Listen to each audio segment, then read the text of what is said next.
Welcome, everybody, to the league. It's the commish. It is week 2 of the playoffs. The Guantanamo Gorillas and the LA Finesse got fucking bounced last week by the Dumpster Fire and the Voyagers, respectfully.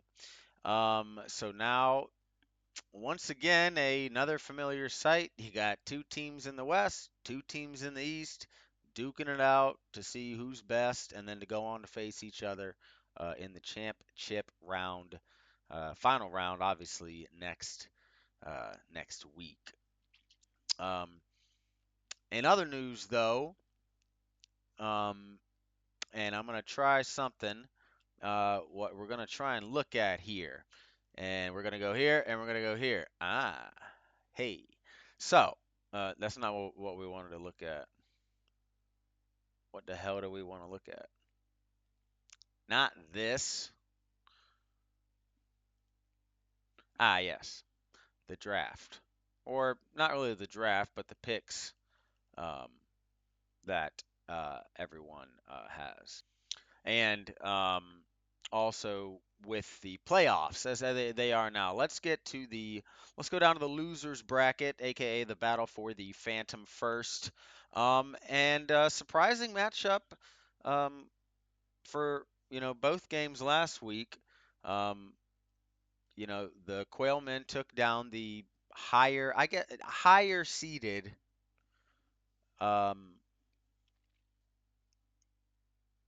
Mothmen, and then the Dumpster Fire did the same with the Trolls in a high scoring game.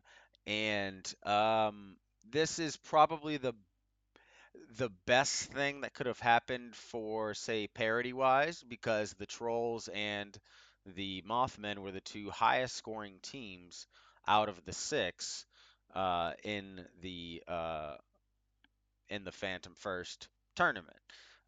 So for parity's sake, it helps a little bit. So now this week, um, you got the Cartel, Quailmen, and we got the Titans Elite and the Tiger Sharks.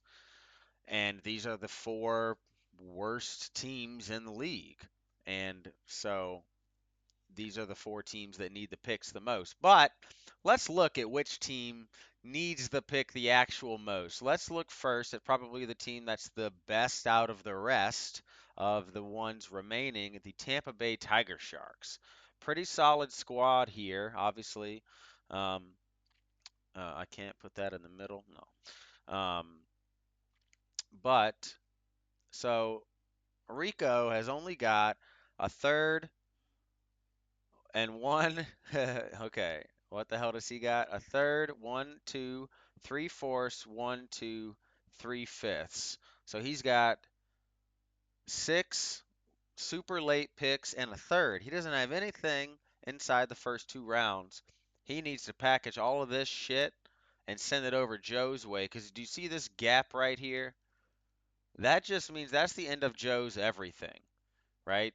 Joe's team starts, or I mean, Joe's like picks. I mean, it's crazy how small Joe's team is, but we'll get to him in a second.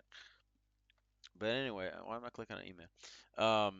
So Rico really needs this pick because he doesn't have shit in the first couple of rounds, and he can also use a lot of these late picks to maybe move up a little bit. Um, the guy he's playing again, Joe, he's got a third, a fourth, and a fifth. That's it. That's all he's got. That's all he's fucking got. And his team, he has the smallest team in the league by far. I mean, Chunks has only got two more players in it, but most people have. I mean, look at this. One, two, three, four, five, six, seven, eight, nine fucking extra guys. So there's tons of bodies. And Joe's only got three picks next this coming year. And then in 2026, he has the same thing, a third, a fourth, and a fifth. He doesn't have a first round pick until 2027. So he needs this pick, And if I were Joe, I would just sell Lamar Jackson for a fucking shitload of picks and rebuild because this team is pretty much donezo. But I would obviously do it after this and try and get that other pick. Going to Dan, um, Quailmen, you know, they're pretty set. They got their own first and they have Joe's first. So again, they have the where are my sticky notes? Um, so right now, Dumpster Fire, Quailmen, Quailmen. So the Quailmen have the number 2 and number 3 pick in the draft, plus second, third, a couple, three fourths, some fifths. So Dan's got a shitload of firepower. If he can get the number 13 pick, that would help him all that much more. And then the final team that's down here, who the hell is it? It's oh, the Cartel, Sam. Well, this team is hot garbage. They do have Hunters first, which will either be the number 10, 11, or 12 or 12 pick because the loser of the Cavaliers Voyagers game will automatically be the ninth pick because both teams scored fewer than the Dumpster Fire and or Rune Dogs. So if the Dumpster Fire lose, then they get the number 10 overall pick. Same with the Rune Dogs. If the Dumpster Fire win, then they will get the number 11 or 12 pick, depending on what happens next season. Or I'm sorry, next week. So the cartel, this pick will be either 10, 11, or 12. So it's a late first. So if he can tack on the number 13, that'd be good. He's got his own second, so that's basically the number 14 pick. So he's got the number 10 and 14 locked up, and possibly 13. So he could have a very good set. And he's got Joe, which is what? Is that the number 2? So he's got the number uh he's got oh my God. So he's got the number something, some 10 something, 14, 15, and then he's got some thirds and fourths and fifths and shit. He's got a lot of ammo, but that one extra first would really help out this team. Obviously, I think the person who needs this fucking thing the most is probably Joe, but Sam needs it a lot as well. Tiger Sharks could do a lot with it. Dan doesn't need it that much. He just needs to pay attention more. Yeah, pretty much. Now let's go up. Um, yeah, it's looking pretty nice. Let's get into the matchups. Matchup number 1, of course, you got the Tampa Bay Tiger Sharks at Joe.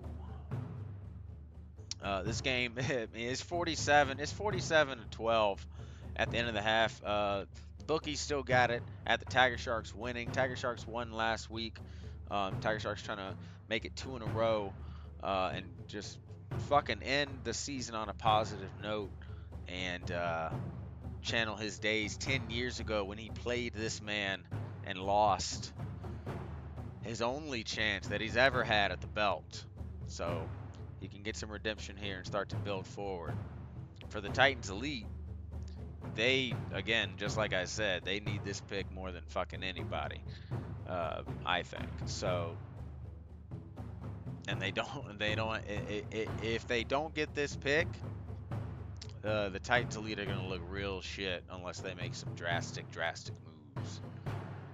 I mean, they're gonna look like shit regardless, but they might look like really like dog shit unless they make some really drastic moves to start rebuilding. But yeah, we'll see what happens in this one. Matchup number 2, we got the French Quarter Quailmen at the Miami Cartel. It is 23-18 at the end of the half there. I think half, quarter, whatever. Again, Cartel were finished the season 2-12. Quailmen finished the season 6-8. And in a season where I see the Quailmen probably could have been in the playoffs. Had some things change, but this game it's gonna be close. It's gonna be really close. Right now, it's only a 4-point spread in favor of the Quailmen, but only 4 points. So the Cartel have a chance. I think it's going to all come down to the quarterbacks here. Of course, it always does. But Joe Burrow and Jaden Daniels, I mean, Burrow's been on fire lately. Can he keep that up against Cleveland? Probably. Jaden Daniels is playing Philly. And last time he played Philly, he put up only 13 points for Jaden Daniels. Whereas Burrow, last time he played Cleveland, okay, he only put up 15. So both guys are looking to get a little better, but Burrow's just looked fucking ridiculous lately. Um, well, he's kind of cooled off, I guess, the last 3 weeks. I mean, 3 touchdowns a game, but still, that's kind of cool for him. But I think if Burrow scores less than 20 points, then I think the Cartel will win this game and advance on and hopefully get that number pick. But let's get on to the real matchups. The matchups that matter. There are only 2 left. First one of the week, you got the Vietnam Voyagers at the Cameron Cavaliers. This is a rematch from 2 weeks ago where the Voyagers took down the Cavaliers 182 to 112. And the Cavaliers did beat the Voyagers back in week 3 by a touchdown, 120 to 113. So by a touchdown there, and Voyagers coming in looking really, really hot, winning a lot of games by a lot of big fucking numbers lately, putting up at least 140 in almost every game of the last 6 weeks. So this team is looking extremely, extremely hot. Cavaliers had the week off. You know, the last time they played a game was against the Voyagers. They played the Voyagers, got their ass whooped by 70, and now they got to play them again 2 weeks later. We'll see, and the week before, the Cavaliers only put up 112 to the Finesse and 114 to the Titans Elite. So the Cavaliers have kind of cooled off a little bit. Yeah, they were winning the games, but they've kind of cooled off. Voyagers definitely the hotter team coming in. Right now, it's a 17-point spread in favor of the Voyagers. The Cavaliers are up 29 to 10. Sorry, I forgot to mention that. 29 to 10 at the end of the first half. But I guess the bookies see that the Voyagers are going to come back in this one. Could be true. Mixit didn't have the best game. Danielle Hunter, this Cavaliers defense got a total of about 21 and a half points, which is pretty good out of your 3 defensive guys. TJ Watt did not have a very good game for the Voyagers, so that is going to be something there. And Fairbairn had his 3rd worst game of the season, so both teams off to kind of a slow start in this one, but it's going to ramp up here in the second half. We'll see who wins this, but the Cavaliers hold the title for winners of the West, but can they keep the door closed on the rest of us? Winner of this goes on to play in the championship round next week against against one of these 2 teams. Either the Columbia Dumpster Fire or the Long Island Dogs. A tale as old as time. This rivalry came out of nowhere. It doesn't really exist. It's kind of like an enigma. I don't really know if this is a rivalry, but it is, but it's not. I don't know. It's kind of a one-sided rivalry, but I'm not really sure in favor of whom. But right now, the Rune Dogs are up 41 to 7. Midway or almost to the end of the first half. They jumped out to an enormous lead. The bookies got it at still only an 11-point spread victory for the Rune Dogs. I mean, Derrick Henry out here doing his thing, getting 20. I mean, it's just every day, just Derrick Henry, 20, 20. Um, and that was one of his better games finally. And she got McConkey, got 13 for the Roondogs, so very, very good. And Boswell had a kind of a shitty day for him kicking wise. So two of the best kickers in the game, and Fairbairn and Boswell both getting only 7 points so far. So two of the best kickers getting looking a little shitty. Um, but so the Dumpster Fire are down by 33 points, and they've had two fewer players play, but both of those are running backs and wide receivers, so it's not too much of a stretch to think that the Dumpster Fire could win this game. But I just don't see it. I see the Roondogs taking it and beating the Dumpster Fire. Their team has just been just too consistently good, because I think even if one of their guys has a bad day, someone else on their team is just going to explode. Like last week when the Roondogs were off, Cooper Kupp didn't have the best week, and she still put up a lot of points. The Roondogs, if you go back and look at the playoff shit, the Roondogs still put up like 160 or 150 points with Cooper Kupp getting a goose egg.